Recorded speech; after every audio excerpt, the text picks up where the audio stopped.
The gunshot that ended her father's life still echoed in Olivia Crawford's ears as she lay curled in the empty wagon bed, her body shaking so violently she thought her bones might shatter.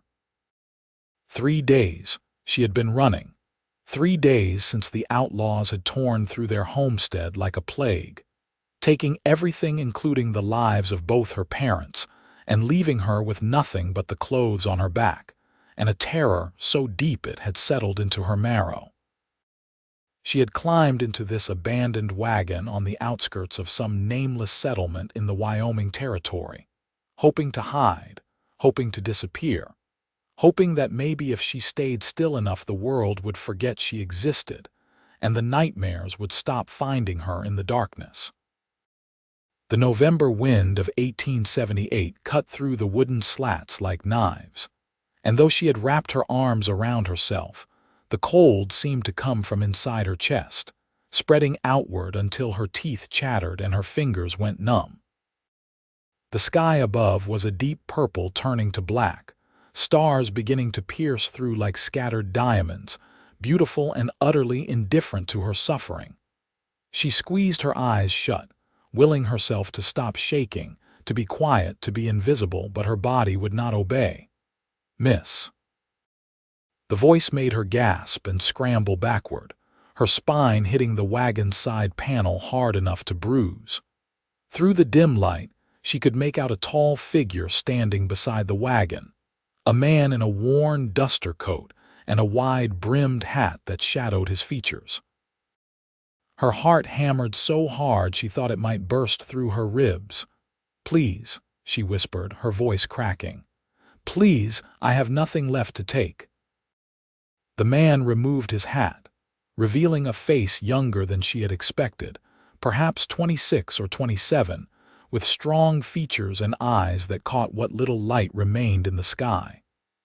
His dark hair was slightly too long, curling at his collar, and several days of stubble shadowed his jaw.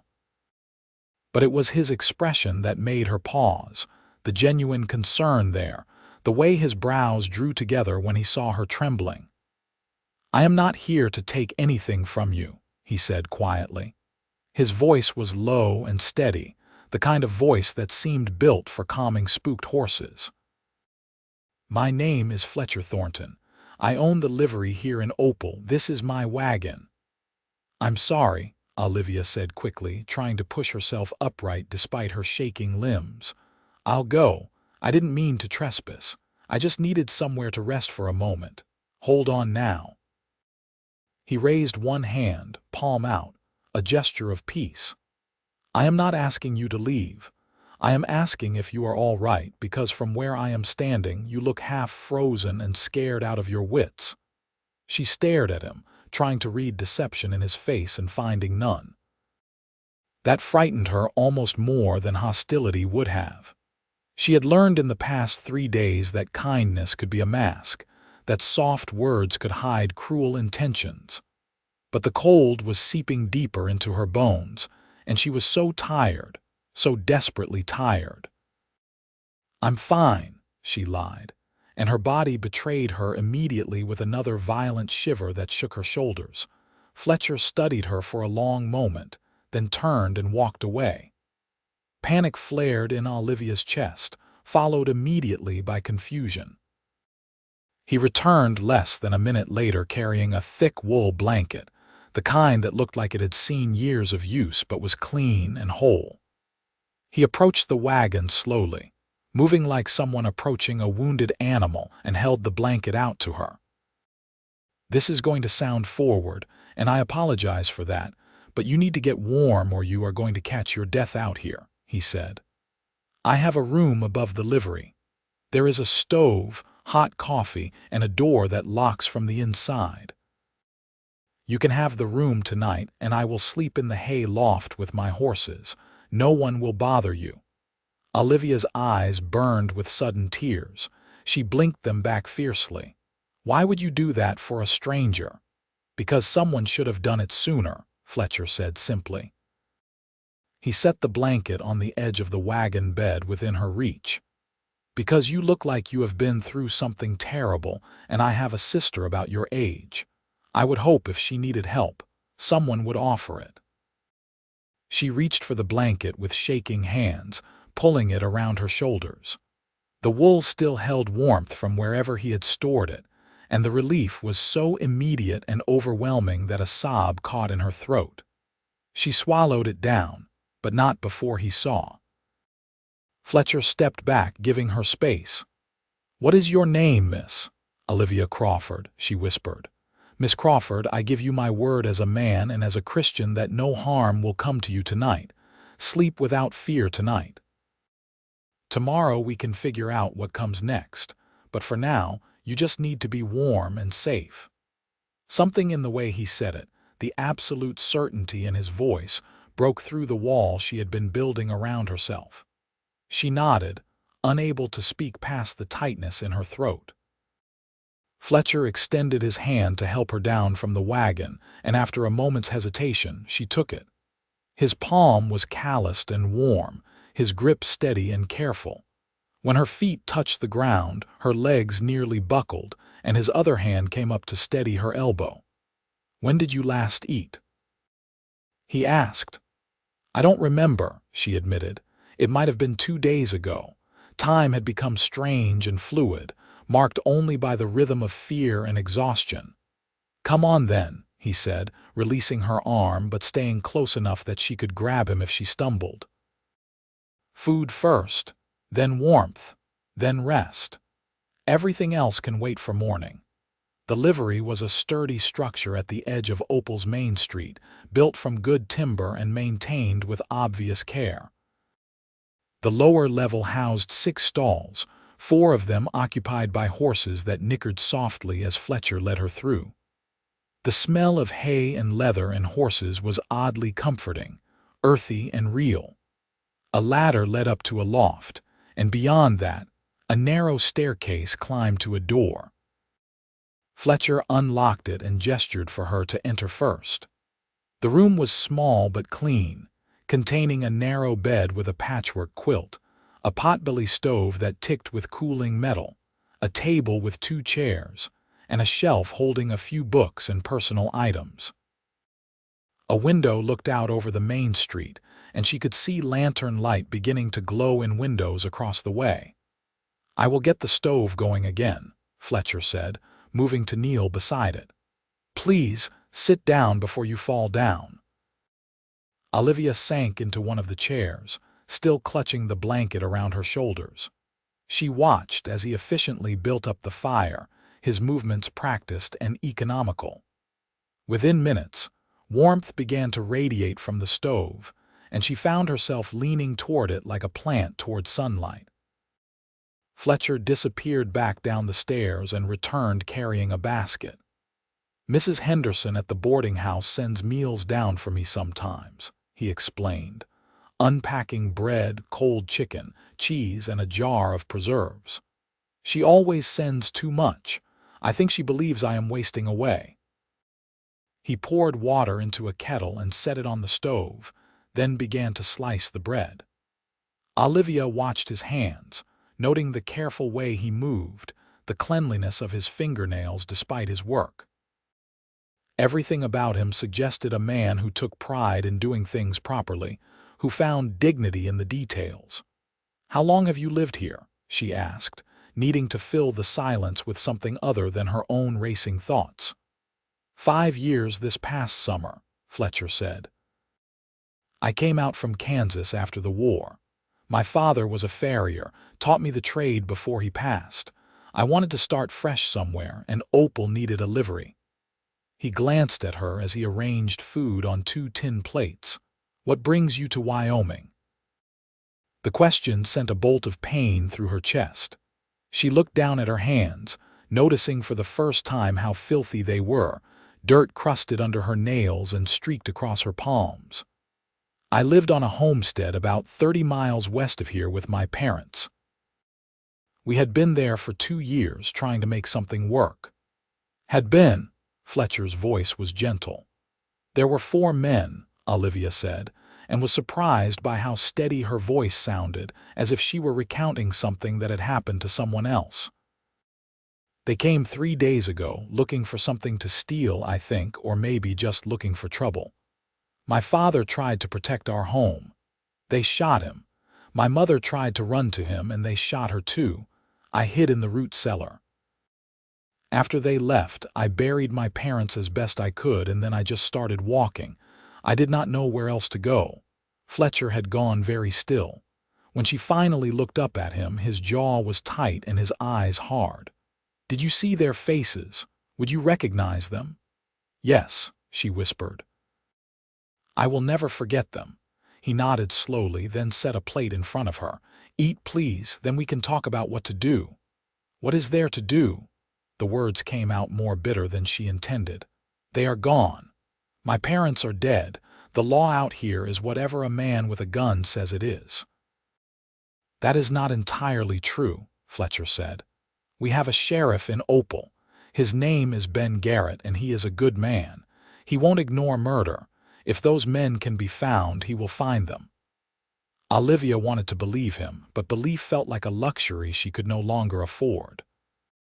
Still, her stomach was cramping with hunger, and the food before her smelled so good it made her dizzy. She picked up a piece of bread and took a bite, then another. Fletcher busied himself making coffee, giving her privacy to eat without being watched. She tried to pace herself, but within minutes she had devoured everything on her plate. When the coffee was ready, he poured her a cup and added a spoonful of sugar without asking. "Thank you," she said quietly. The simple kindness of it, the sugar she had not tasted in weeks, nearly undid her. They sat in silence for a while, the stove crackling and the night pressing dark against the window. Olivia felt the trembling in her limbs begin to ease as warmth and food worked their slow magic. Exhaustion pulled at her like a tide, but she was afraid to close her eyes, afraid of what she would see. "Miss Crawford," Fletcher said, "I meant what I said. You can stay here tonight. The door locks and I will be right downstairs if you need anything. You are safe here." "You don't know me," she said. "I could be anyone. I could be trouble." "You could be," he agreed, a hint of something that might have been amusement touching his mouth. "But I do not think you are.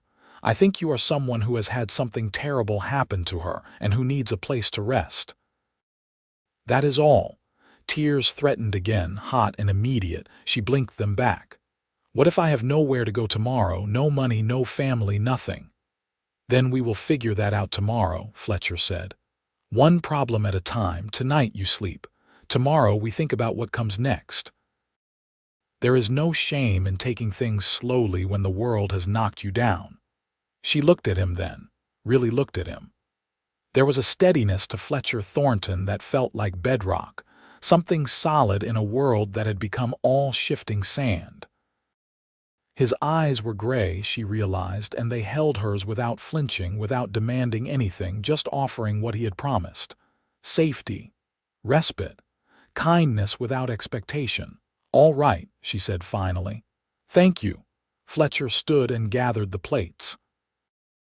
"I will leave you the water basin and some soap. There is a clean shirt in that trunk if you want something to sleep in. I will be in the loft if you need me, and I am a light sleeper. Just call out if anything frightens you." "What about the door key?" she asked. He reached into his pocket and pulled out an iron key, setting it on the table. "Lock it behind me. Keep it with you. I have another one downstairs, but I will not use it unless I hear you calling for help. You have my word." Olivia took the key, its weight solid and reassuring in her palm. Fletcher nodded once, then headed for the door. He paused with his hand on the frame, looking back at her. "Sleep without fear tonight," he said again, and then he was gone, his boots heavy on the stairs, and she was alone. She sat for a long moment, listening to the sounds of him moving below, the soft murmur of his voice as he spoke to the horses. Then she rose, crossed to the door, and turned the key in the lock. The click of the bolt sliding home was the most beautiful sound she had heard in days. The next morning came too quickly, and not quickly enough. Olivia woke disoriented, the unfamiliar ceiling above her sending a spike of panic through her chest before memory returned. The room was cold, the fire having died to ashes in the night, but she was warm under the quilt and Fletcher's shirt, which smelled faintly of soap and wood smoke. Gray light filtered through the window, suggesting early dawn. She lay still for a moment, testing the edges of her grief. It was still there, a vast and terrible weight, but the sharp animal terror had dulled to something more manageable. She had slept, truly slept, for the first time since the attack. Her body ached from days of walking and a night on a thin mattress, but it was a clean pain, honest and uncomplicated. A soft knock on the door made her sit up, pulling the quilt to her chin. "Miss Crawford," Fletcher's voice muffled through the wood. "I am leaving water and some breakfast outside the door. Take your time. Come down when you are ready." She heard his footsteps retreat, then silence. Olivia rose, wrapped the blanket around her shoulders, and unlocked the door. Outside was a pitcher of steaming water, a clean towel, and a cloth-covered basket. She brought everything inside, locked the door again, and allowed herself the luxury of washing properly for the first time in days. The hot water on her face felt like a benediction. In the basket she found biscuits, jam, and what looked like bacon wrapped in a cloth still warm from cooking. There was also a small comb and a ribbon. The thoughtfulness of it, the attention to what she might need, brought tears to her eyes again. She seemed to be crying at everything this morning, all the emotions she had held at bay for 3 days demanding their due.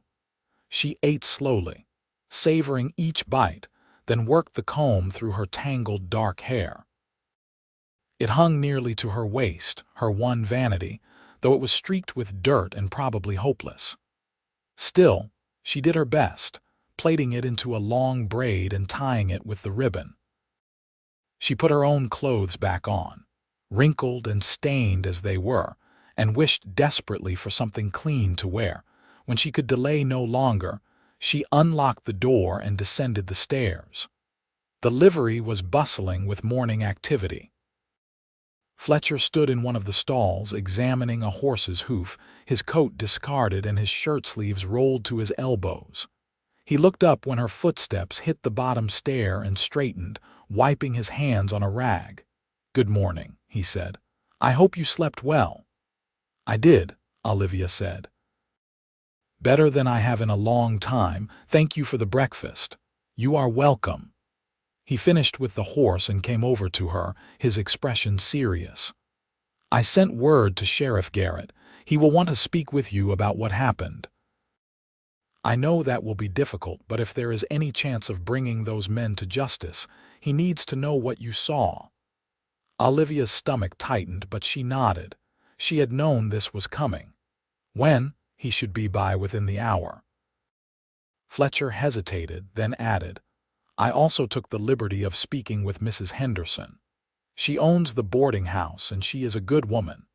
She has a small room available if you need a place to stay for a while. Nothing fancy, but it is clean and safe. She is willing to let you work off the rent, helping with cooking and cleaning if money is tight." "I have no money at all," Olivia admitted. The words should have shamed her, but after everything else, poverty seemed like a small problem. "Mrs. Henderson does not care about that. She says any friend of mine is welcome, and she trusts me to vouch for your character." He paused. "I hope that was not overstepping. I just thought you might need options." "That was very kind," Olivia said softly. "Of both of you, I do not know how I will ever repay this." "There is nothing to repay," Fletcher said firmly. "This is what decent people do for each other. You would do the same if our situations were reversed." She wanted to believe that was true, that she was the kind of person who would open her home and heart to a stranger in need. Her parents had been that kind of people, she thought. They would have approved of Fletcher Thornton. The sheriff arrived shortly after. A tall man in his 40s with graying hair and a weathered face that had seen too much but still held kindness. Fletcher introduced them, and Ben Garrett shook Olivia's hand gently, his grip careful. "Miss Crawford, I am so sorry for your loss," he said. "I know this will be hard, but I need you to tell me everything you remember. Take your time." They sat at a table in the corner of the livery, and Olivia recounted the attack as clearly as she could. She described the 4 men, their horses, the words they had spoken. One had been tall with a scar across his cheek. Another had worn a red bandana and laughed while her father died. She gave every detail she could summon, even as her voice shook and her hands clenched in her lap. Sheriff Garrett took notes, asking gentle questions, his face growing darker with each piece of information. When she finished, he sat back and let out a long breath. "I know who these men are," he said. "The one with the scar is named Cole Mackey. He runs with a gang that has been causing trouble through this territory for the past year. We have been looking for them, but they move fast and know the country. This gives us more to work with. I will send telegrams to the neighboring towns, get the marshals involved. We will find them, Miss Crawford, I promise you that." "And then what?" Olivia asked. "Even if you catch them, even if they hang, my parents are still dead. I am still alone. What does justice even mean against that?" The sheriff's expression softened. "It means they cannot do this to anyone else. It means your parents' deaths are not forgotten or ignored. It is not enough, I know. It will never be enough. But it is something." Olivia nodded, not trusting herself to speak. Fletcher, who had been standing quietly nearby, stepped forward. "What about the homestead? Is there anything left worth salvaging?" "I did not look," Olivia admitted. "I just ran." "We should ride out there," Fletcher said, glancing at the sheriff. "Make sure the property is secured. See if there is anything Miss Crawford can claim. Legal documents, personal items, anything that might help her situation." "I can spare a deputy to escort you," Sheriff Garrett said. "I would not recommend going alone. If Mackey's gang is still in the area, it could be dangerous." "I will be armed," Fletcher said. "But another gun would not hurt." They made arrangements to ride out the following morning. Sheriff Garrett departed with his notes, promising to send word as soon as he heard anything. Olivia felt hollowed out, wrung dry by the recounting, but there was also a strange sense of relief. Someone official knew now. Someone with authority was taking her seriously, trying to help. It was more than she had dared hope for. Fletcher seemed to sense her exhaustion. "Let me walk you to the boarding house. You can meet Mrs. Henderson and get settled. I need to finish up here, but I will check on you later." The boarding house was a 2-story structure painted a cheerful yellow, with flower boxes in the windows that held the brown stalks of summer plants waiting for spring. Mrs. Henderson was a round woman in her 50s with iron gray hair and sharp blue eyes that missed nothing. She looked Olivia up and down once, then pulled her into a gentle hug. "You poor dear," she said. "Fletcher told me what happened. You just come right in and do not worry about a thing. We will get you settled." The room was on the 2nd floor, small but bright, with a real bed, a washstand, and a wardrobe. A window overlooked the street, and Olivia could see the livery from here, Fletcher moving around in the yard below. Mrs. Henderson brought her a basin of hot water, a bar of lavender soap, and an armful of clothes. "These were my daughters," she explained. "She married and moved to Denver last year. She left quite a bit behind, and you look about her size. Please, take whatever fits. No sense in them gathering dust." Olivia wanted to refuse, to insist she could manage, but the practicality of her situation overrode pride. "Thank you. I will take good care of them." "Nonsense, they are yours now. Wear them in good health." Mrs. Henderson patted her arm. "You rest today. Tomorrow you can help me with the breakfast if you feel up to it, But today you just be kind to yourself. The world has been unkind enough." Left alone, Olivia stripped off her filthy clothes and washed thoroughly, scrubbing away days of dirt and sweat. She tried on the dresses Mrs. Henderson had brought and found two that fit well enough. The fabric was simple calico, but it was clean and whole and made her feel almost human again. She hung the dresses in the wardrobe, a small act of claiming space, of imagining a future that extended beyond this moment. She sat on the edge of the bed and looked out the window. Opal was a small town, maybe a few hundred people at most, the kind of place where everyone knew everyone else's business. It was nothing like the isolation of the homestead, where the nearest neighbor had been 5 miles away. Here there were people, noise, life. It should have felt overwhelming, but instead it felt safe. There was comfort in proximity, in the knowledge that a scream would be heard. A knock on her door made her start. She opened it to find a young woman about her own age, perhaps 19 or 20, with red hair and freckles and a friendly smile. "Hello," the woman said. "I am Clara, Mrs. Henderson's niece. She sent me to check on you and to invite you down for lunch in about an hour if you are feeling up to it." "That is very kind," Olivia said. "I am Olivia. I know. Fletcher told us what happened. I am so terribly sorry." Clara's expression was genuinely sympathetic. "If you need anything at all, just let me know. I live here too, so we will be neighbors." "Thank you," Olivia said and meant it. There was something instantly likable about Clara, a warmth and openness that put her at ease. Clara hesitated, then added, "Fletcher is a good man, you know. One of the best I have ever met. If he has taken an interest in helping you, you can trust that completely. He does not make promises he cannot keep." It was said casually, but Olivia caught the edge of something protective in Clara's tone. She nodded. "I am beginning to see that." "Good. Well, I will leave you to rest. Come down when you are ready, no rush." Olivia closed the door and returned to the window. She could still see the livery, Fletcher now working on a wagon wheel, his movements efficient and sure. He had already done so much for her, a stranger who had brought nothing but trouble into his life. She did not understand it, this casual heroism, but she was grateful beyond words. The next morning dawned cold and clear, the kind of November day where the sun shone bright but gave little warmth.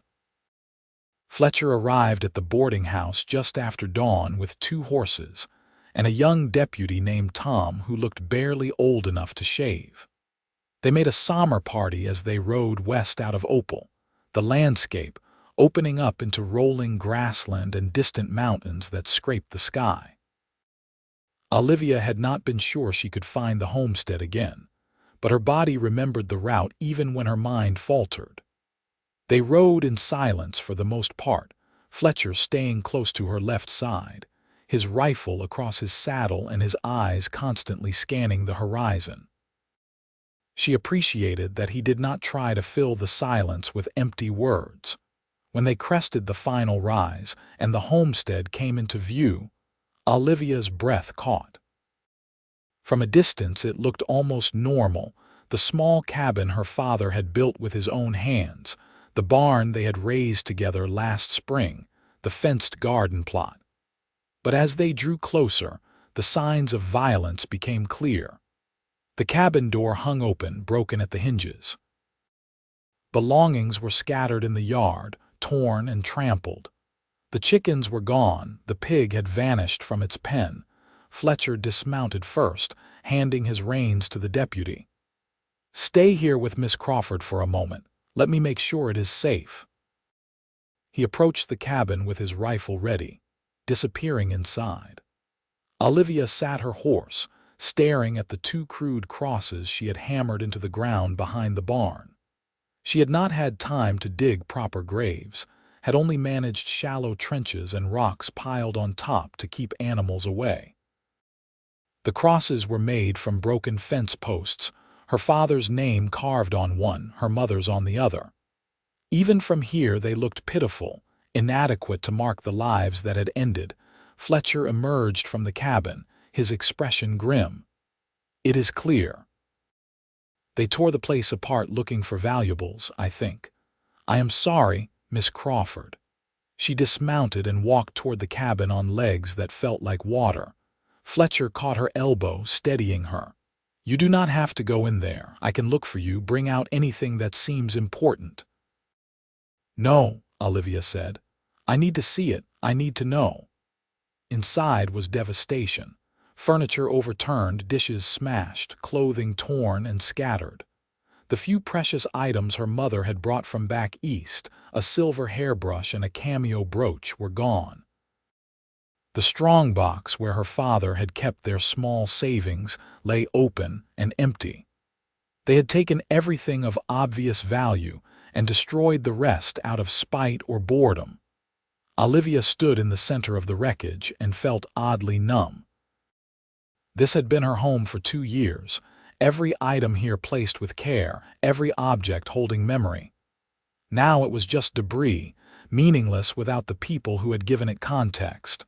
"Miss Crawford," Fletcher's voice was gentle, "what would you like me to look for?" She forced herself to think practically. "Papers. Anything with my father's name on it, the land deed, the homestead claim documents. My mother had a Bible with our family records, and there was a box under their bed with letters and photographs." They spent the next hour salvaging what they could.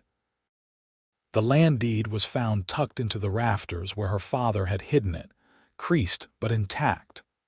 The Bible was under an overturned chair, its pages torn but the family records page mostly legible. The box of letters and photographs had been dumped out but largely ignored by the outlaws, and Olivia gathered each piece with shaking hands.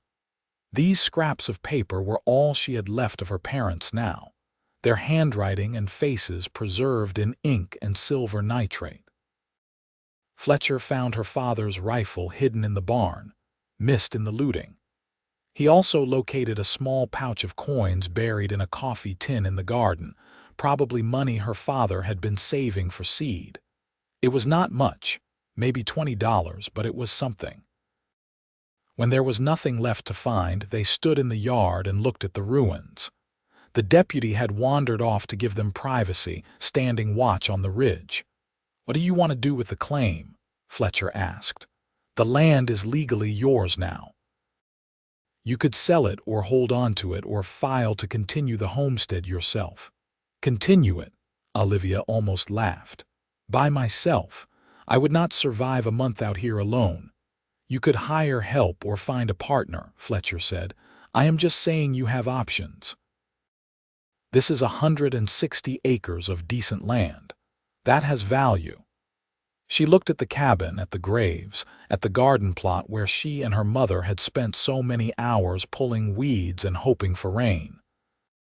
Could she really walk away from everything her parents had worked for, everything they had died trying to protect? But could she stay, knowing that every sunrise would show her those crosses, every night bring back the sound of gunshots? "I do not know," she said finally. "I need time to think." "Take all the time you need," Fletcher said. "The claim is not going anywhere." Before they left, Olivia insisted on fixing the crosses. Fletcher found better wood and carved the names properly while she cleared weeds from around the graves. It was small comfort, but it was something. She said a prayer over each grave, her voice breaking on the words, and then she turned her back and walked away. She did not look behind her. The ride back to Opal was quiet. Olivia clutched the saddlebag containing her salvaged belongings and felt the weight of her new reality settling onto her shoulders. She was 20 years old, alone in the world, with no family and minimal resources. The land was hers but useless without the means to work it. She had a room at a boarding house she could not afford and the charity of strangers who owed her nothing. By the time they reached town, the sun was setting, and her exhaustion was so complete she could barely keep her seat. Fletcher helped her dismount and handed the horses off to the deputy. "Come on," he said. "Let me walk you back." At the boarding house, Mrs. Henderson took one look at Olivia's face and immediately swept her into the kitchen, producing tea and sandwiches and making comforting noises. Fletcher excused himself, promising to check on her the next day.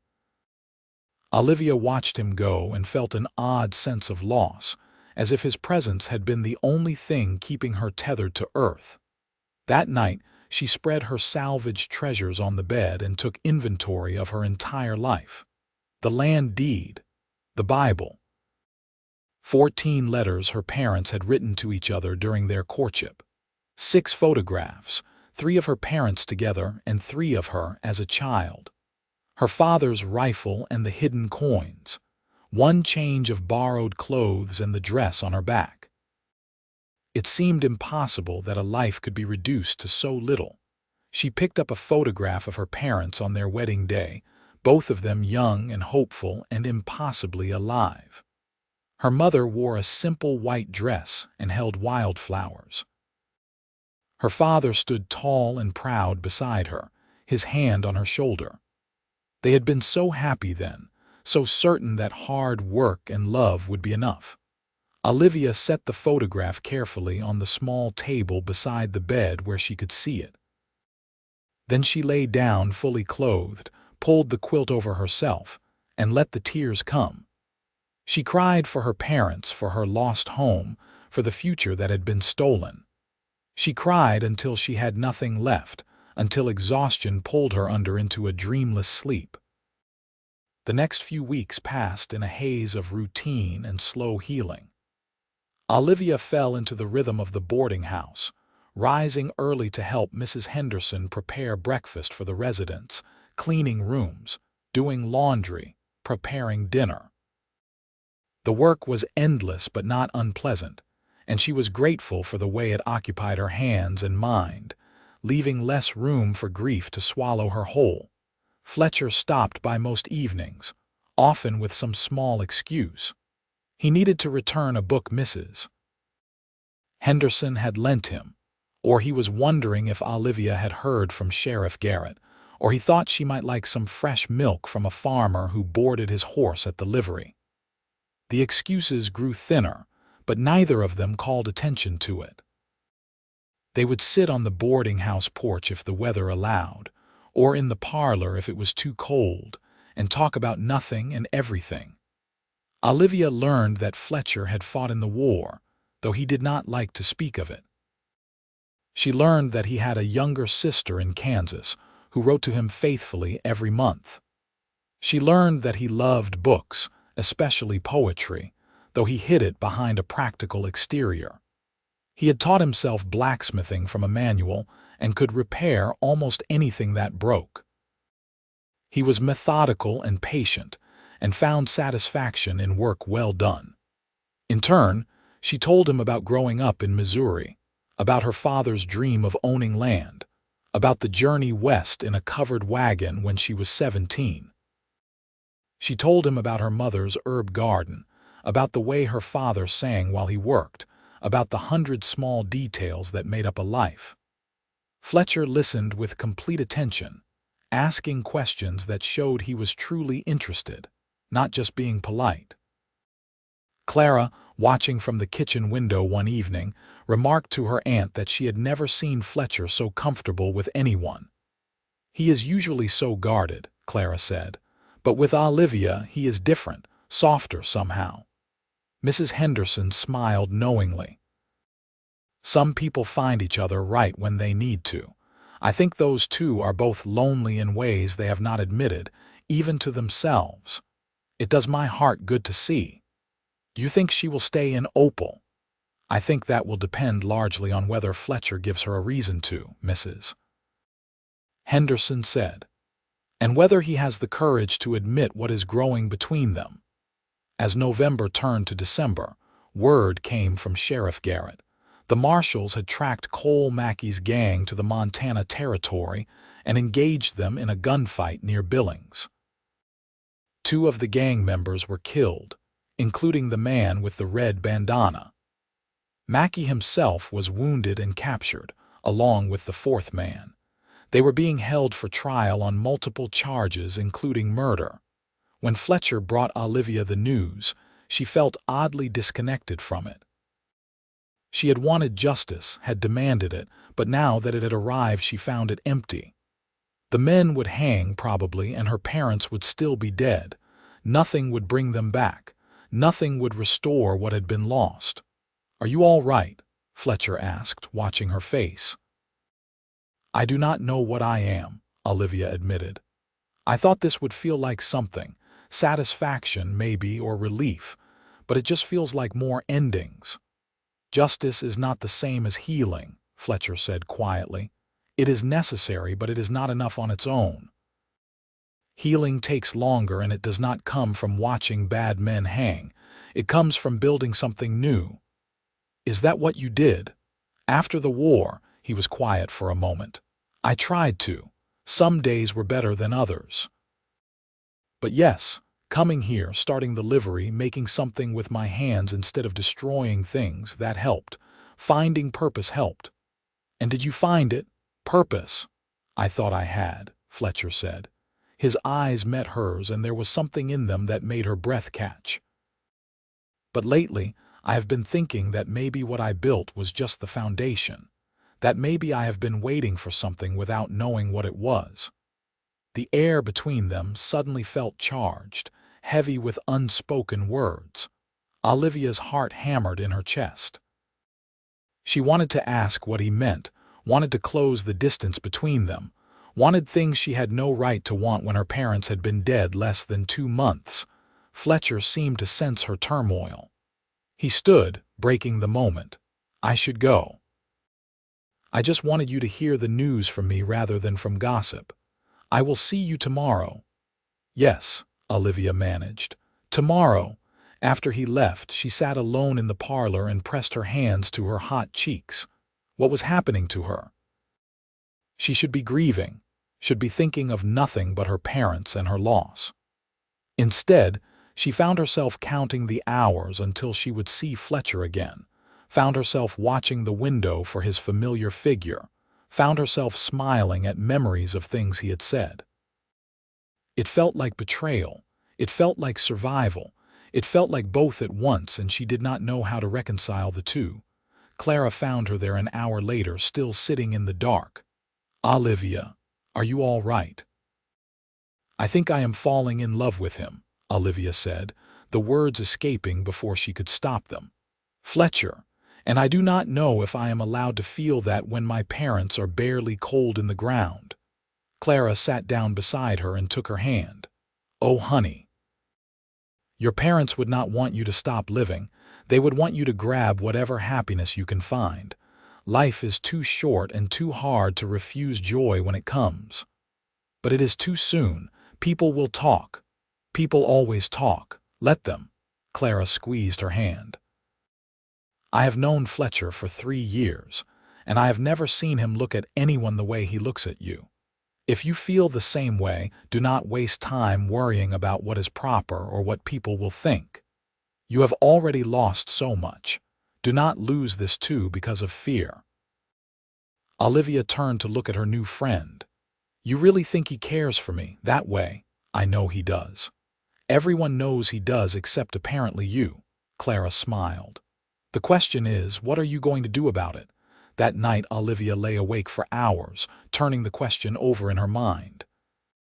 What did she want? Safety, certainly. Security. A place to belong. But those were practical things, survival things. Beneath them, growing stronger each day, was something else entirely. She wanted Fletcher's smile, his steady presence, the way he made her feel seen and valued. She wanted to know all his stories and tell him all of hers. She wanted to fall asleep to the sound of his breathing and wake to find him there. She wanted, she realized, to build a life with him. Not because she needed rescuing, but because he made her want to live again. Because even in her darkest moments, he had shown her that kindness still existed, that people could be good, that hope was not a foolish thing. The revelation should have terrified her. Instead, it felt like coming home. Winter settled over Opal in earnest, bringing snow that transformed the town into something from a fairy tale. Olivia had never seen so much snow in Missouri, and there was something magical about the way it muffled sound and softened the harsh edges of the world. The boarding house was warm and busy, full of residents seeking refuge from the cold, and Olivia's days were filled with work. Christmas approached, and Mrs. Henderson threw herself into preparations with infectious enthusiasm. There would be a party, she announced, on Christmas Eve. All the town was invited. There would be music and dancing and more food than anyone could possibly eat. It was tradition, and tradition was not to be ignored. Olivia helped with the preparations, grateful for the distraction. She baked pies and strung garlands and tried not to think about the fact that this would be her first Christmas without her parents. When the grief caught her, which it did at odd moments, she would slip away to her room and let herself cry, then wash her face and return to work.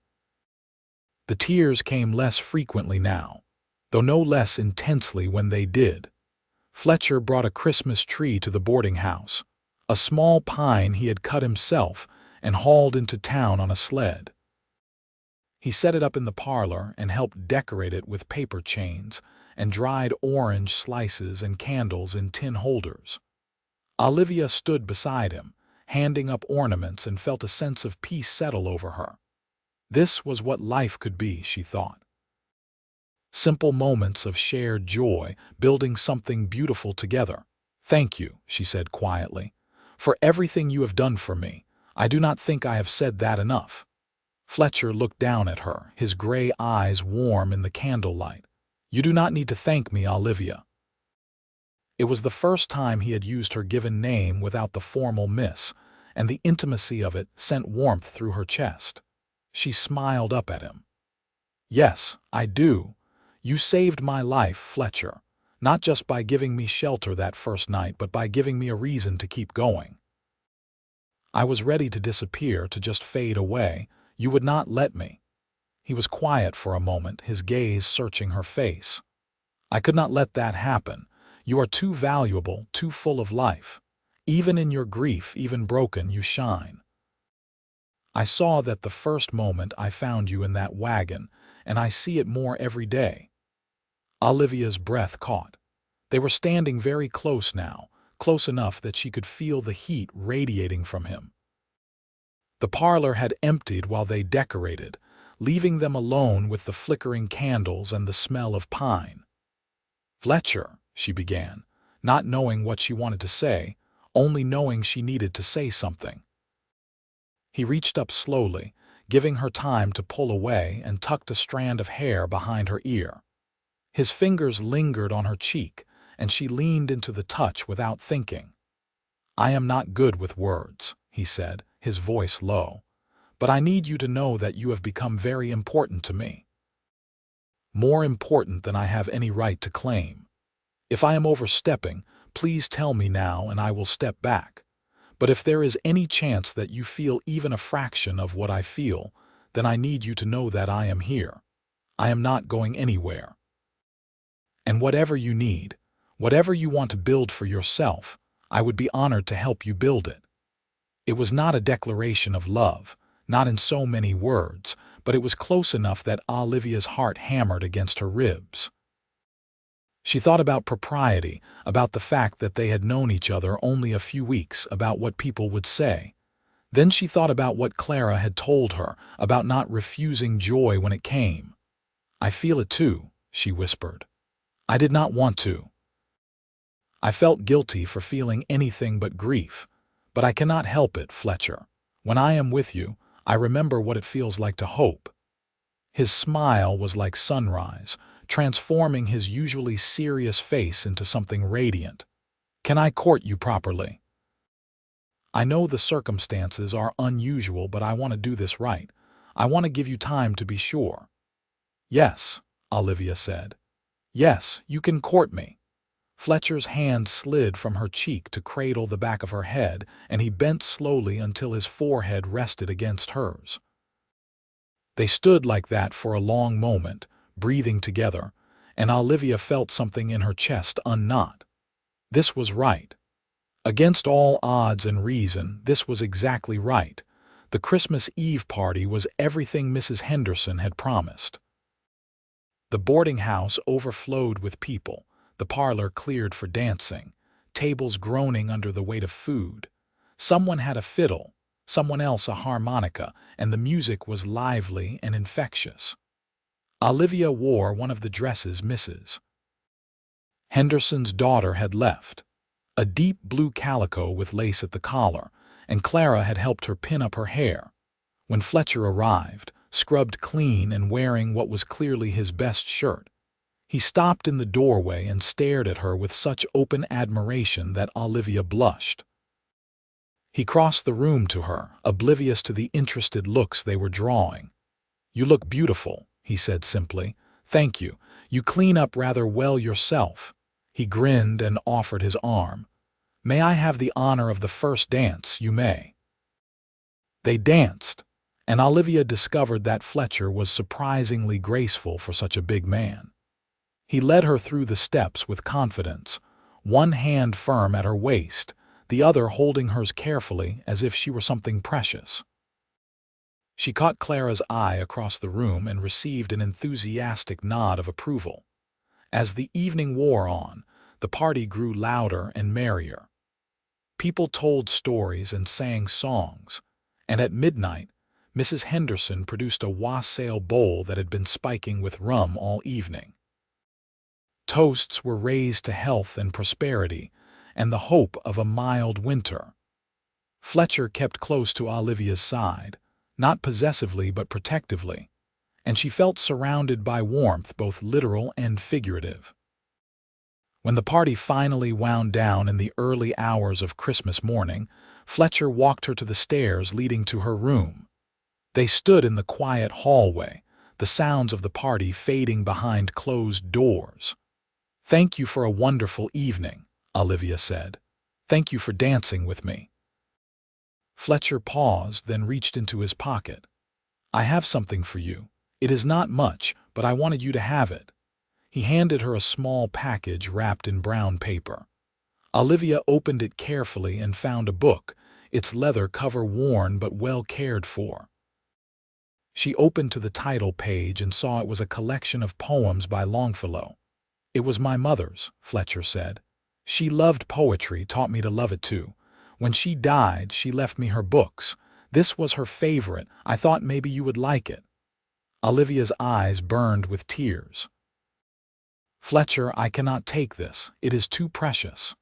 "I want you to have it," he insisted. "My mother would have liked you. She always said that the best thing you could do with love was share it, not hoard it. So please take it. Read it and think of her and of me and know that you are treasured." She clutched the book to her chest, overwhelmed. "I do not have anything to give you." "You have already given me more than you know," Fletcher said softly. "You have given me purpose again. You have reminded me why I built this life in the first place, why I fought so hard to survive the war and find somewhere to belong. You make me want to be better, to build something worthy of you." "You are already worthy," Olivia said fiercely. "You are the best man I have ever known." Fletcher's smile was gentle and a little sad. "I am a man who made a lot of mistakes and learned from them. I am a man trying his best. That is all any of us can do." He reached out and brushed his thumb across her cheek. "Merry Christmas, Olivia. Merry Christmas, Fletcher." He kissed her forehead, a chaste and gentle touch that nevertheless sent electricity through her entire body. Then he stepped back, tipped his hat, and headed for the door. Olivia watched him go, then went to her room and spent the rest of the night reading poetry by candlelight, Fletcher's mother's book open in her lap. As winter deepened, so did their courtship. Fletcher called on Olivia every evening, sometimes taking her for walks through the snowy streets when the weather allowed, sometimes sitting with her in the parlor playing cards or reading aloud. He was unfailingly respectful, never pushing for more than she was ready to give, but the intensity of feeling between them grew with each passing day. He told her more about his past, about the war that had stolen 4 years of his youth and taught him things he wished he could forget. About friends he had lost and mistakes he had made and the long road to finding peace. He spoke of his father, who had died when Fletcher was 16, leaving him to care for his mother and sister. He had learned blacksmithing because they needed money, learned it well enough to become indispensable, and the skill had followed him into the army and then out here to Wyoming. "I always thought I would go back to Kansas eventually," he admitted one evening in January as they sat by the fire in the parlor. "That this was just temporary, a place to catch my breath. But then I built the livery, made friends, put down roots without meaning to. Now I cannot imagine leaving." "Do you miss your sister?" Olivia asked. "Every day. But she is happy there, married to a good man with 2 little ones. She does not need me hovering, and she understands why I needed distance from the memories." He glanced at Olivia. "Do you think you could be happy here? In Opal, I mean." "I know it is not what you planned." Olivia thought about the homestead, about the dreams her parents had carried west. She had spent weeks wrestling with guilt, feeling as if she was abandoning them by wanting something different. But slowly, painfully, she had come to realize that they would have wanted her to be happy, to find her own path even if it diverged from theirs. "I think I could be very happy here," she said. "I already am in some ways. Mrs. Henderson has been so kind and Clara is a true friend. The work is good and honest and—" She hesitated, then decided to be brave. "And you are here." Fletcher's expression softened. He reached over and took her hand, threading their fingers together. "I am here and I am not going anywhere. You can count on that. What about the homestead?" She asked. "I still own the land. I should make a decision about it." "What do you want to do?" She had been thinking about this for weeks. "I want to sell it. I know that probably sounds like I am running away, but I am not. I just cannot go back there, Fletcher. Every time I close my eyes and think about it, I see them. I hear the gunshots. I cannot build a life on that ground." "Then sell it," Fletcher said firmly. "Use the money to build something here, something that is yours. There is no shame in that, Olivia. You do not owe the land anything, and you do not owe the past your future." His words released something in her, some knot of obligation she had been carrying. "Will you help me? I have no idea how to go about selling land.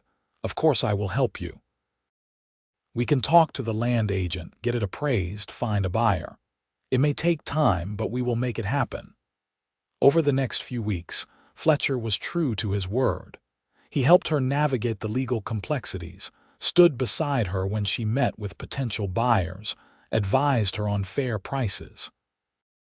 The land sold in early February to a family from Colorado looking to start fresh, and when Olivia signed the deed over, she felt both loss and relief. The money was not a fortune, but it was enough to give her options, enough to build something new. "What will you do with it?" Clara asked one evening as they sewed together in the parlor. "I am not sure yet," Olivia admitted. "Part of me wants to save it to have security, but another part wants to invest it in something, to make it grow. Fletcher mentioned that the general store owner is thinking of selling. That might be worth considering." "You would be good at running a store," Clara said thoughtfully. "You are organized and good with numbers and people like you." "It is just a thought," Olivia said. But the idea had taken root. A store would give her independence, purpose, a place in the community. It would be hers in a way the homestead never could have been, built on her choices rather than inherited dreams. She mentioned it to Fletcher that evening, half expecting him to discourage her. Instead, his face lit up. "That is a wonderful idea," he said. "Old Mr. Jacobs has been wanting to retire for years. I bet he would sell for a fair price, maybe even agree to stay on for a few months to help you learn the business." "You really think I could do it?" I know you could do it. You are one of the most capable people I have ever met, Olivia. You survived something that would have broken most people, and you have not just survived, you have started to thrive. A general store would be lucky to have you at the helm. His confidence in her was humbling and empowering at once. That night she lay in bed and let herself imagine it. Her own store, shelves stocked with goods, customers coming and going, a place of her own making. It felt right in a way nothing else had since her parents died. By March, the deal was struck. Olivia purchased the general store from Mr. Jacobs, who agreed to stay on for 3 months to teach her the trade. The store was small but well located on Main Street, with living quarters in the back that meant she could move out of the boarding house if she wanted. The thought of that much independence was simultaneously exciting and terrifying. Fletcher helped her move her meager possessions into the store's back room, carrying boxes and rearranging furniture under her direction. When everything was in place, he stood in the doorway and looked around with obvious pride. "It suits you," he said. "I can already see what you are going to make of this place." "I could not have done any of this without you," Olivia said. She crossed the room and took his hands. "You know that, right? You have made all of this possible." Fletcher shook his head. "You made this possible. I just helped clear the path. Your strength, your determination, your refusal to let tragedy define you, that is all you, Olivia." She looked up at him, at this man who had become the center of her world so quickly and so completely. They had been courting for 4 months now, a careful and proper courtship that had nevertheless left no doubt about the depth of their feelings. She had been patient, had given herself time to grieve and heal, but now she felt ready for more.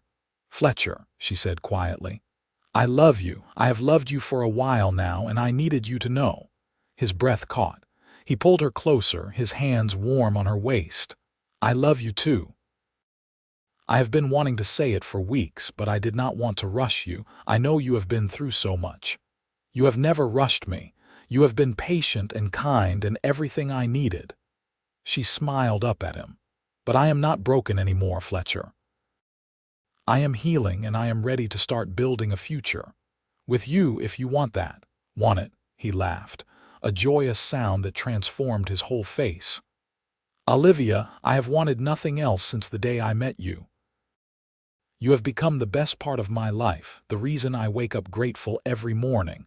I want to build a future with you, a life with you. I want to marry you if you will have me." Tears sprang to her eyes, but they were happy tears this time. "Yes, yes, I will marry you." Fletcher cupped her face in his hands and kissed her, a real kiss this time, deep and sweet and full of promise. Olivia melted into it, her arms winding around his neck, and felt the last pieces of her broken heart click back into place. This was what healing felt like. This was what hope tasted like. This was home. They married in April, on a day when the winter snow had finally melted and the first wildflowers were pushing up through the grass. It was a simple ceremony at the church, attended by what felt like the entire town. Mrs. Henderson cried happy tears through the whole service. Clara stood up as Olivia's witness, and Fletcher's deputy friend Tom stood up for him. Sheriff Garrett gave Olivia away, a gesture that touched her deeply. Olivia wore a new dress, pale yellow cotton with white lace, that Mrs. Henderson and Clara had helped her sew. Fletcher wore his best suit, his hair neatly trimmed and his face clean-shaven. When they exchanged vows, his voice was steady and sure, and Olivia felt her own voice grow stronger with each word. At the reception in the boarding house parlor, they danced together as man and wife. And Olivia thought about that night in November when she had been shivering and terrified in an empty wagon bed. Fletcher had covered her and told her to sleep without fear, and in doing so had given her back her life. Now she was giving him her future, and he was giving her his, and together they would build something neither could have created alone. The general store flourished under Olivia's management.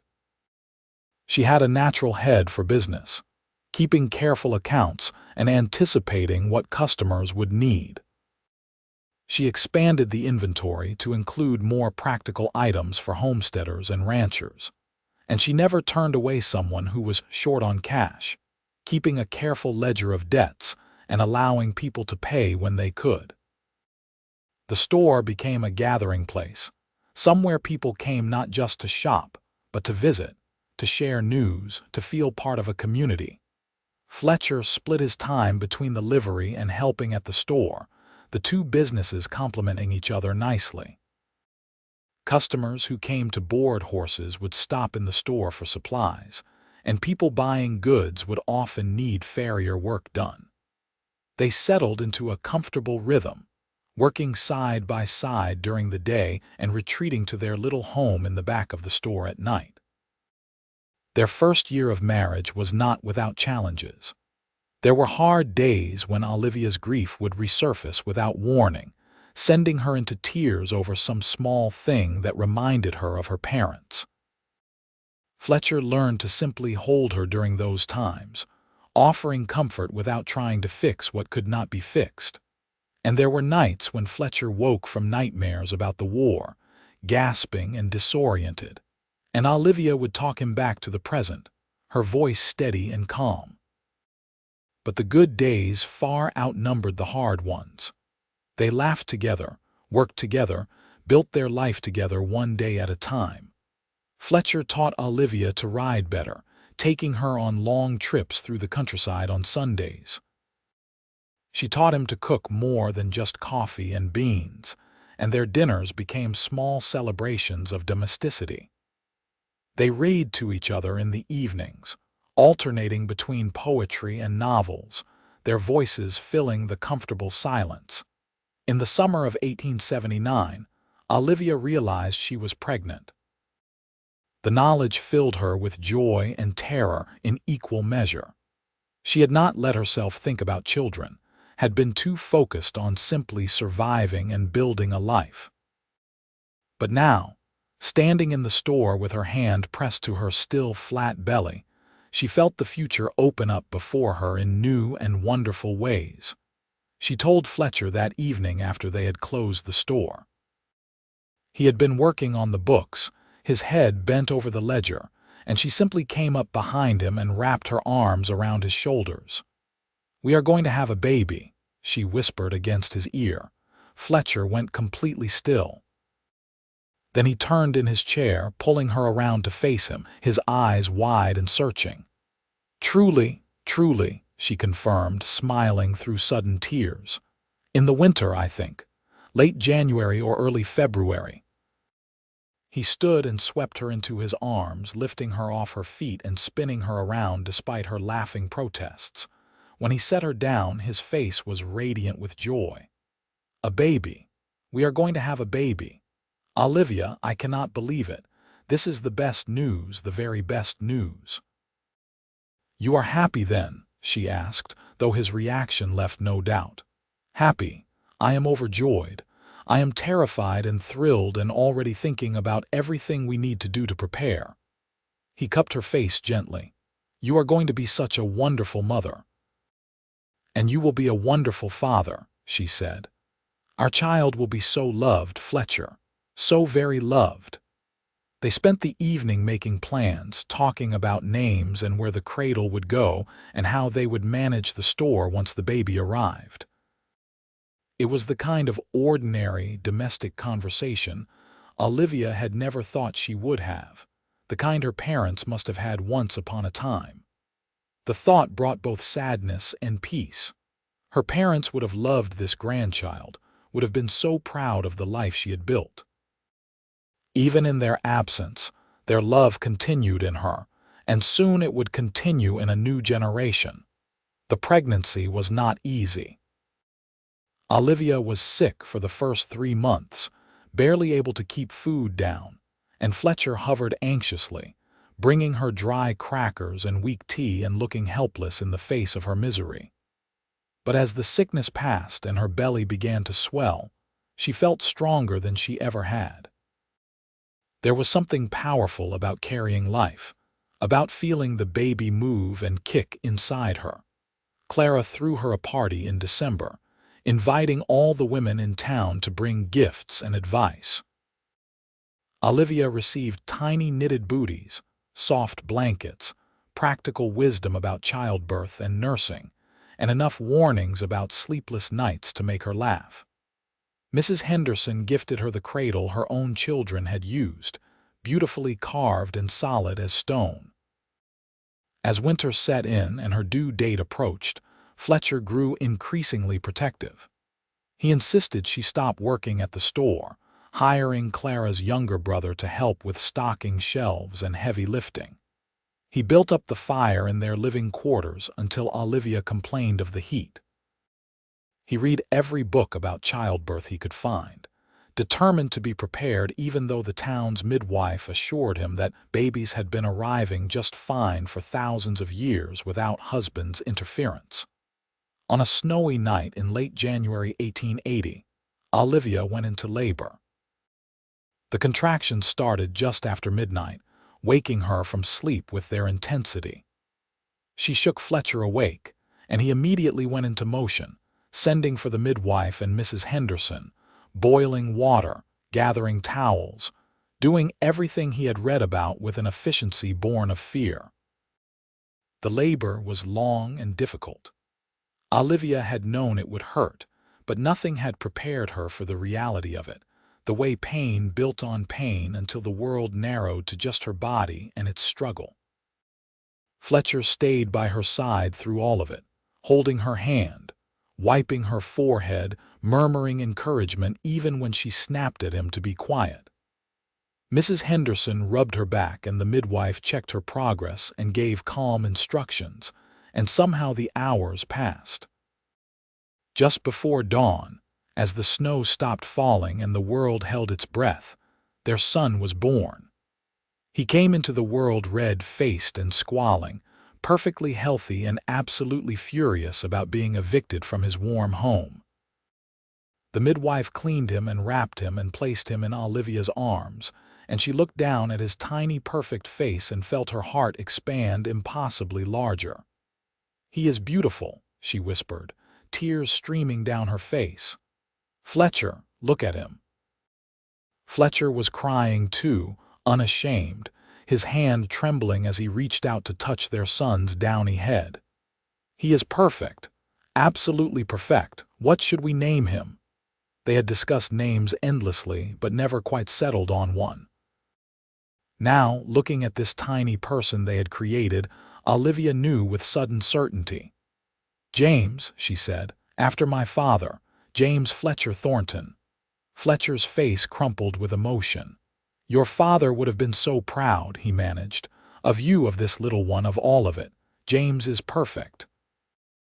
They spent the rest of the day in a haze of exhaustion and wonder, taking turns holding their son, marveling at his tiny fingers and toes, counting his breaths.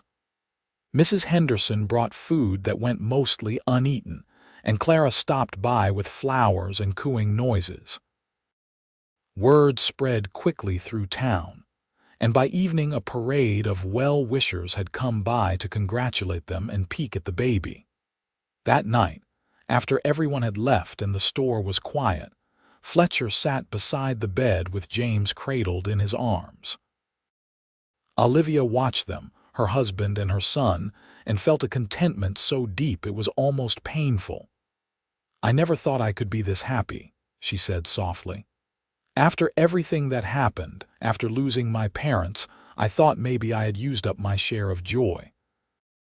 But this, Fletcher, this is more than I ever dreamed possible." Fletcher looked up at her, his eyes shining. "You deserve every bit of this happiness and more. You fought for it, earned it, built it from nothing. I am just grateful to be part of it. You are not just part of it.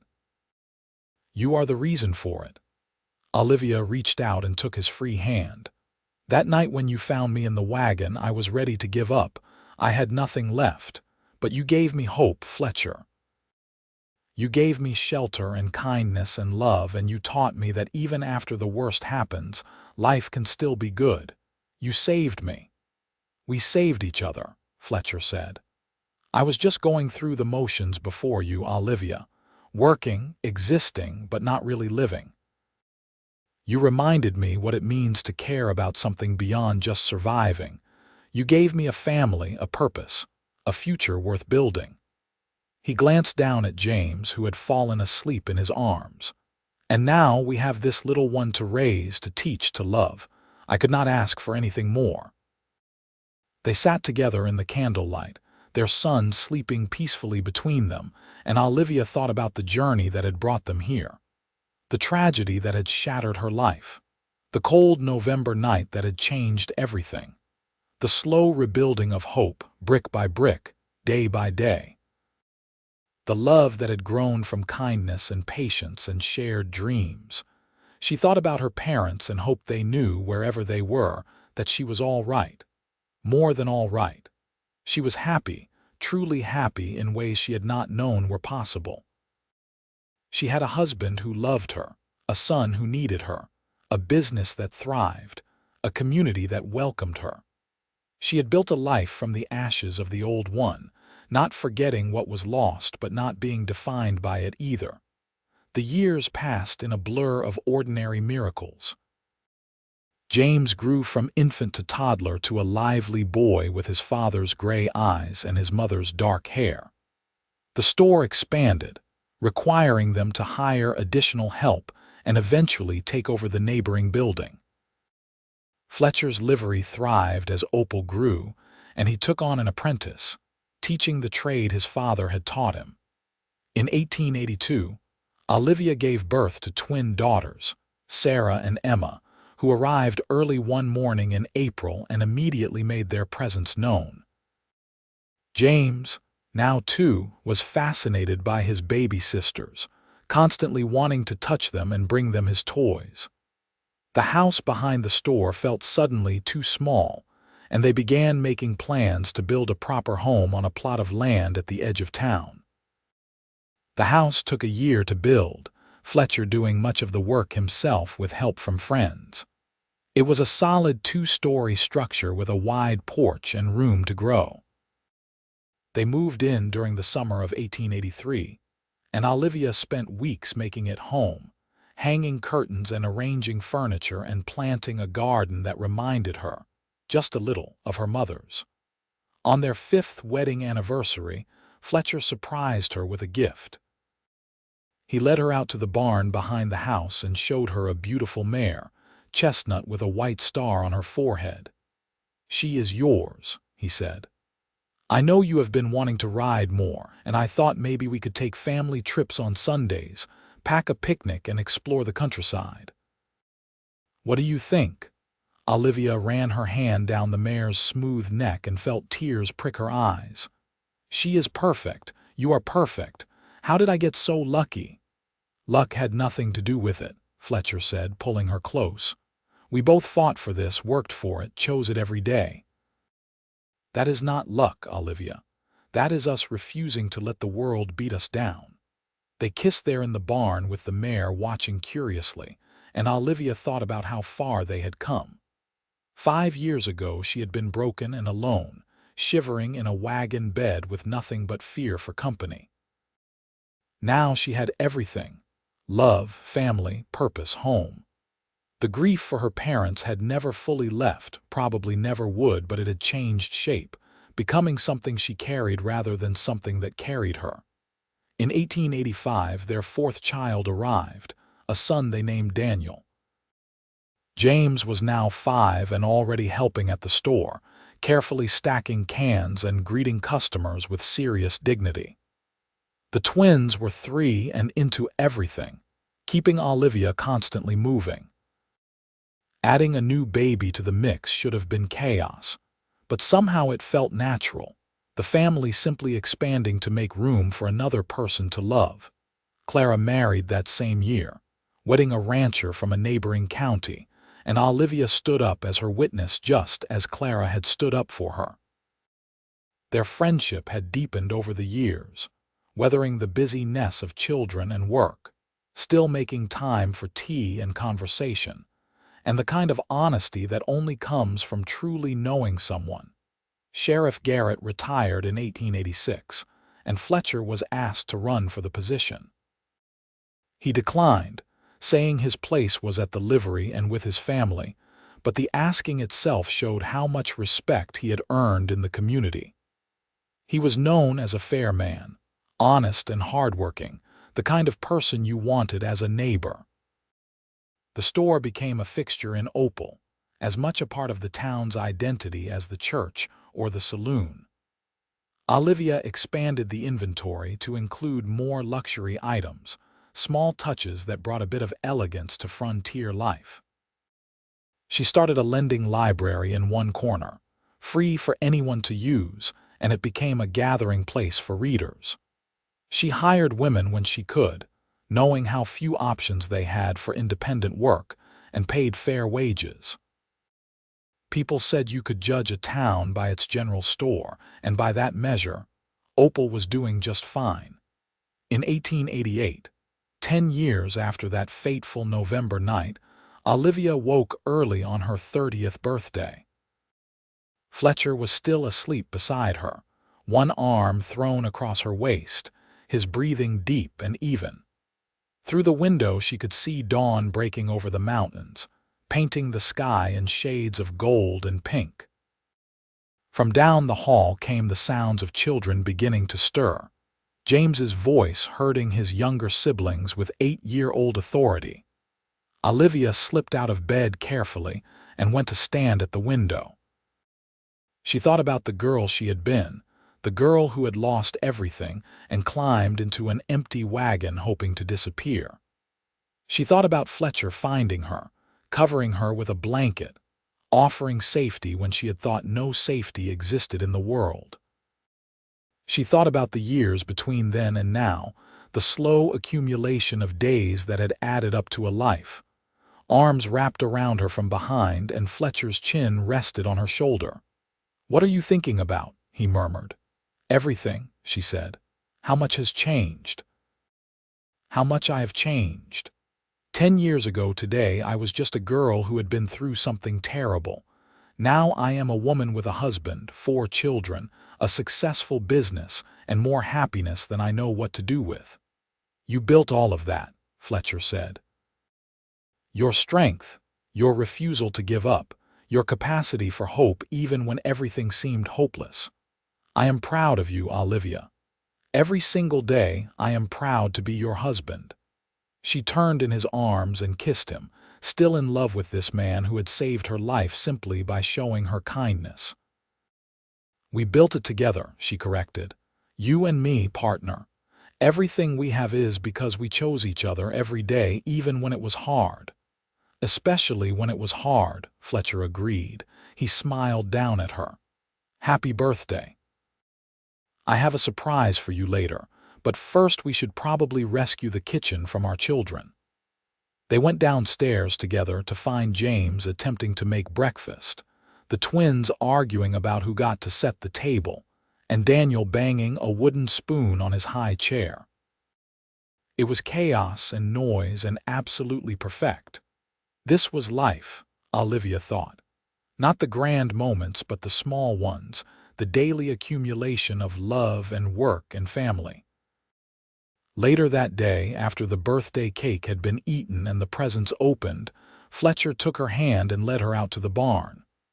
Inside, hitched to a small wagon, was a matched pair of horses, both bays with white socks. "I thought we could expand the delivery side of the store business," he said. "Bring supplies out to homesteaders who cannot make it to town easily. These two are steady and reliable, perfect for the work. And I thought maybe once a month or so, you and I could make the rounds together, leave the children with Mrs. Henderson, and have a day to ourselves." Olivia walked around the horses, admiring their sturdy build and gentle eyes. She thought about homesteaders struggling in isolation, about what it would have meant to her parents to have supplies delivered, to have contact with town. The idea of providing that service filled her with purpose. "It is perfect," she said. "We can start small, just a few deliveries a month, and see how it goes." "Oh, Fletcher, this is such a thoughtful gift." "There is one more thing," he said, and his tone made her look at him sharply. He reached into his pocket and pulled out a folded paper. "I bought the land where your parents' homestead was. It came up for sale last month and I put in an offer without telling you. I hope that is all right." Olivia's breath caught. "Why? Why would you do that?" "Because it is part of your history, and I did not want it to pass into strangers' hands," Fletcher said gently. "We do not have to do anything with it. We can leave it wild or sell it again someday, or eventually give it to one of the children. But I wanted you to have the option, to know that your parents' graves will always be tended, that the place they chose to build their dreams will not be forgotten." Tears streamed down Olivia's face. She had not visited the homestead in 10 years, had tried to put it out of her mind, but she had never stopped thinking about those 2 crude crosses behind the barn. The knowledge that they were hers again, that she could ensure they were cared for, was a gift beyond measure. "Thank you," she whispered, pressing her face against Fletcher's chest. "Thank you for understanding what that means." He held her while she cried, his hand stroking her hair. "We could ride out there sometime if you want. Bring the children, let them know where their grandparents are buried. Make sure the crosses are still standing. It is about a day's ride, we could make a trip of it." "I would like that," Olivia said. "Not yet, but someday, when I am ready." That someday came 2 years later in the summer of 1890. James was 10, the twins were 8, and Daniel was 5. All old enough to sit a horse and understand the solemnity of the visit. They packed supplies for a 3-day trip and set out one sunny June morning, following the road west out of Opal. The journey gave Olivia time to prepare herself. She told the children stories about their grandparents, about the journey west and the dreams that had driven them. She explained what had happened, simplified for young ears but honest, and impressed upon them the importance of remembering family, of honoring those who came before. The homestead looked different than she remembered. The cabin had collapsed, the barn leaned dangerously, and the garden plot had long since gone to prairie grass. But the land itself was beautiful, rolling hills and wide sky and the kind of peace that came from isolation. She could see why her parents had chosen it, could understand the appeal even as she knew it would never have worked. The crosses were still standing, weathered but intact. Olivia dismounted and walked to them slowly, Fletcher and the children following at a respectful distance. She knelt between the graves and placed her hands on the sun-warmed earth. "Mama, Papa," she said softly, "I brought my family to meet you. This is Fletcher, my husband. He is a good man, the best man. You would have liked him. And these are your grandchildren, James, Sarah, Emma, and Daniel. They are healthy and happy and so full of life. I wish you could have known them. I wish they could have known you." The wind whispered through the grass, carrying the scent of sage and wildflowers. Olivia felt Fletcher's hand on her shoulder, grounding her. "I want you to know that I am all right," she continued. "More than all right. I have a good life, a full life. I have love and purpose and everything you hoped for me. I am sorry it cost you so much. I am sorry you did not get to see me build this life. But I am living it for all 3 of us, trying to be the kind of person you raised me to be." She felt tears on her cheeks but let them fall.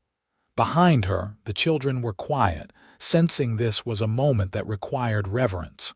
Fletcher squeezed her shoulder gently. "I will take care of this place," Olivia promised. "I will make sure the graves are tended and that your names are not forgotten. And I will teach my children about you, about your courage and your dreams and your love. That is my promise to you." She stayed there for a long time, just kneeling in the grass, feeling the sun on her back and the earth beneath her hands. When she finally stood, she felt lighter, as if some burden she had been carrying for 12 years had finally been set down. This place was part of her story, but it was not the whole story. It was a chapter, important but finished, and she could honor it without being trapped by it. They spent the night camped near the homestead, and in the morning, Fletcher helped her replace the crosses with proper headstones he had commissioned and hauled in the wagon. They were simple granite markers, but they were permanent and dignified, engraved with her parents' names and dates, and a line Olivia had chosen. They dreamed with courage. As they rode away the next day, Olivia looked back once at the twin headstones standing guard over the empty prairie. Then she turned her eyes forward, toward home, toward the life she had built from the ashes of loss. Her parents would always be part of her, carried in memory and honored in the way she lived. But she was not defined by their deaths. She was defined by what she had chosen to become in spite of them. The years continued to unfold in the comfortable rhythm of a life well lived. The children grew, each developing their own personalities and dreams. James showed an aptitude for business and began working seriously at the store by the time he was 12. The twins were inseparable, curious about everything and always in motion. Daniel was quiet and thoughtful, drawn to books and learning. In 1893, Olivia's sister-in-law, Ellen, came to visit from Kansas with her own children, and the house was full of cousins running wild and adults catching up on years of letters. Ellen embraced Olivia warmly and whispered that she was so glad Fletcher had found happiness, that he deserved every bit of joy he had found. The town continued to grow around them, new families arriving, new businesses opening. The railroad came through in 1895, connecting Opal to the wider world and bringing both opportunity and change. Fletcher's livery adapted, offering wagon repair and freight services alongside traditional farrier work. The general store expanded again, and they hired 2 full-time employees to help manage the increased business. Through it all, Olivia and Fletcher remained the steady center of their growing world. They still made time for Sunday rides, still read to each other in the evenings, still found ways to steal moments alone despite the chaos of children and work. Their love had deepened over the years, becoming something solid and unshakable, tested by time and challenges and proven strong. In 1898, 20 years after that November night, they stood together on the porch of their home and watched the sun set over the mountains. The children were inside, the older ones helping the younger ones with homework, the house full of the comfortable noise of family. Olivia leaned against Fletcher's side, his arm around her shoulders, and felt contentment settle over her like a warm blanket. "You ever think about how different things could have been?" she asked quietly. "If you had not found me that night, if you had walked past the wagon, if you had decided I was not your problem." "I think about it," Fletcher admitted. "And it terrifies me. The idea that I might have missed this, missed you, missed everything we have built together, but I did not walk past. I could not have. Something in me recognized something in you, even in that first moment. We were meant to find each other, Olivia. I believe that." "I believe it too," she said. "You saved my life that night, Fletcher. Not just my physical life, but my will to keep living. You showed me that kindness still existed, that hope was not foolish, that love could grow even in the darkest times. Everything I am, everything we have, it all traces back to that moment when you covered me with a blanket and told me to sleep without fear." "You did the same for me," Fletcher said.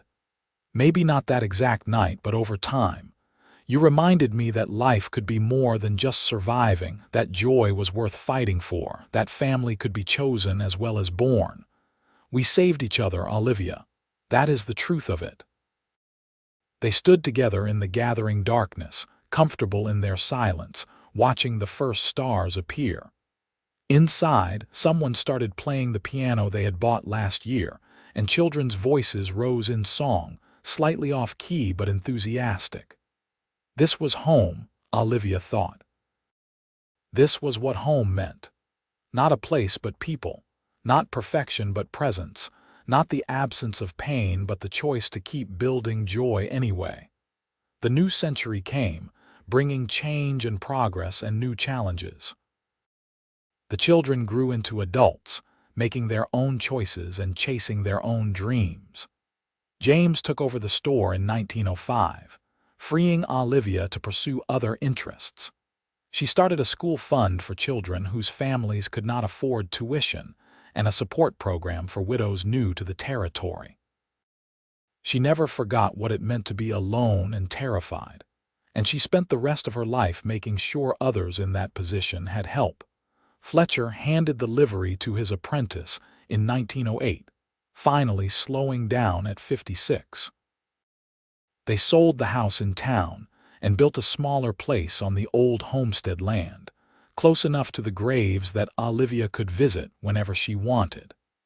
She planted a garden that would have made her mother proud, and Fletcher built a workshop where he could tinker with projects at his own pace.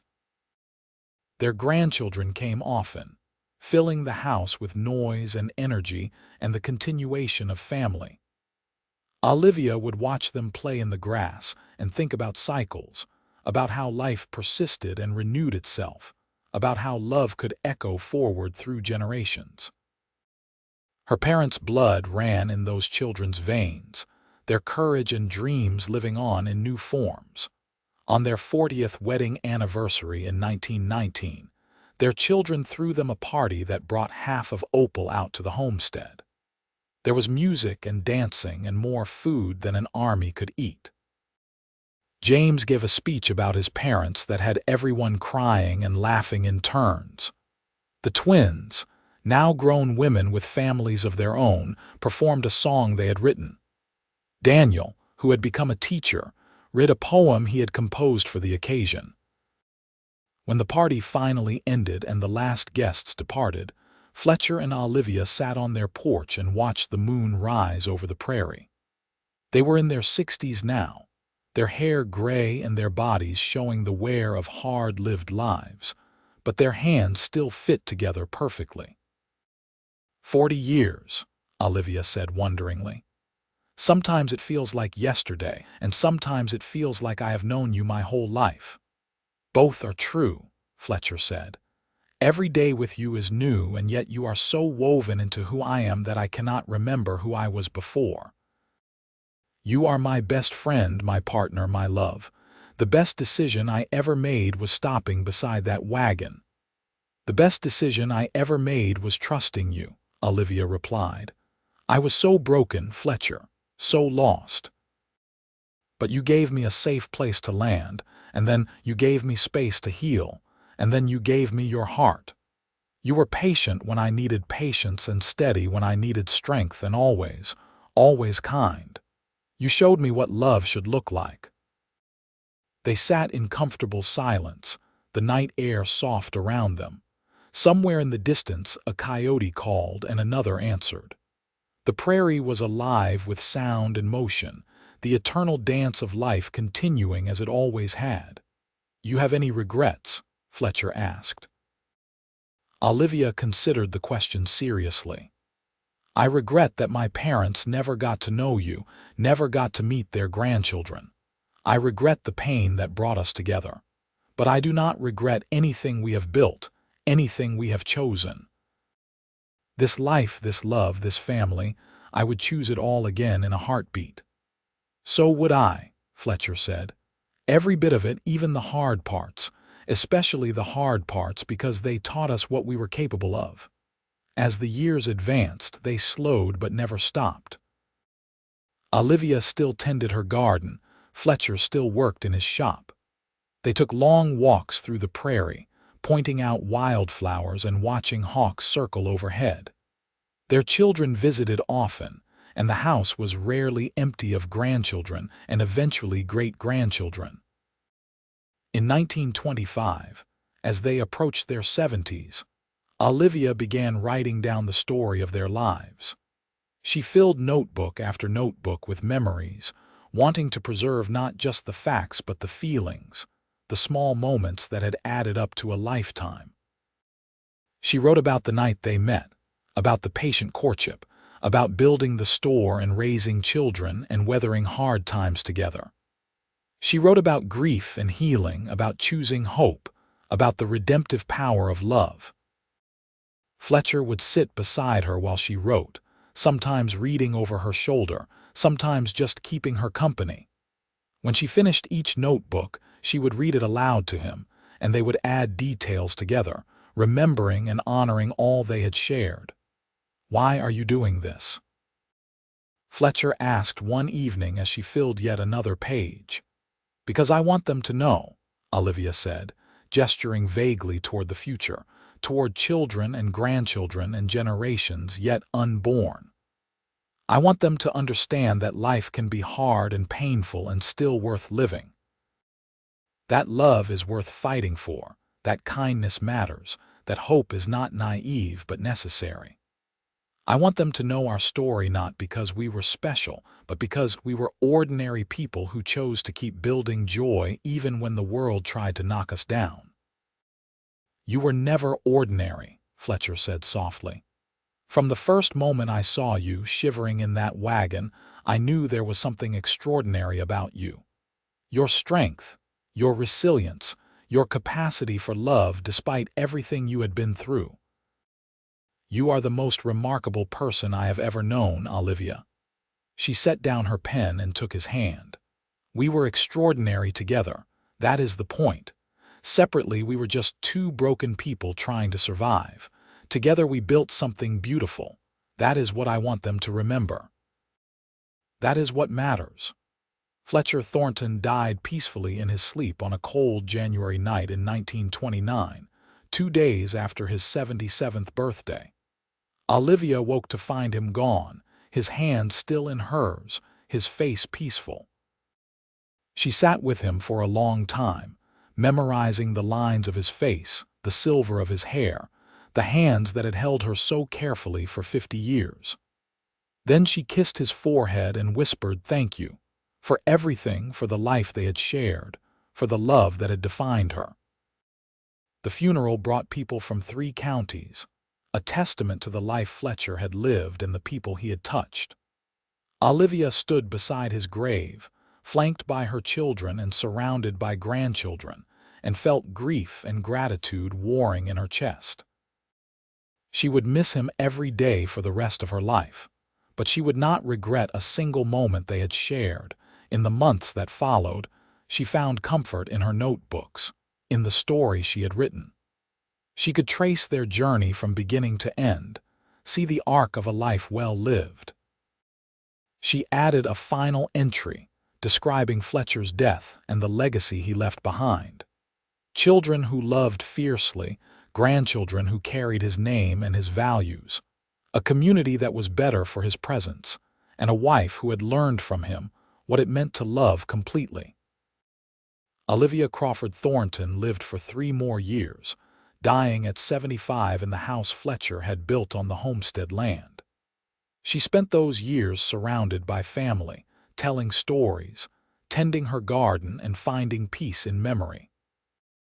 On the day she died in the spring of 1932, she was sitting in the sunshine with her great-granddaughter on her lap, and her last words were about Fletcher, about how much she had loved him, about how grateful she was for that November night when he had found her shivering in an empty wagon. They buried her beside him, under a cottonwood tree they had planted together 40 years earlier. The headstone, chosen by her children, bore both their names and a single line that summed up their life together. They built joy from sorrow and love from loss.